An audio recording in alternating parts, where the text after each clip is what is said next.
জমিনের মধ্যে বুক ফুলিয়ে হেঁটো না। ইন্নাকা লান তাখরিকাল আরদা, তুমি এই জমিনকে ধসাতে পারবে না।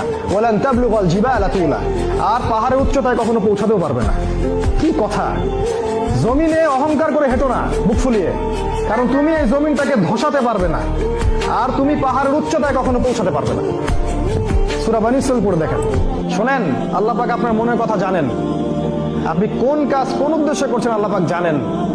এবং কোনো সন্দেহ নাই, যে ব্যক্তি তার দিনের বিরোধিতা করবে, আল্লাহর দিনের বিরোধিতা করবে, দিনকে ডমিনেট করার চেষ্টা করবে, দিনকে ধ্বংস করার চেষ্টা করবে এবং দিনের বিরুদ্ধাচারণ করে অন্য সংস্কৃতি অন্য আদর্শকে প্রতিষ্ঠা করার চেষ্টা করবে, কোনো সন্দেহ নেই আল্লাহ পাক এদের শিকড়টা উপড়ে ফেলে দিবেন ইনশাআল্লাহ।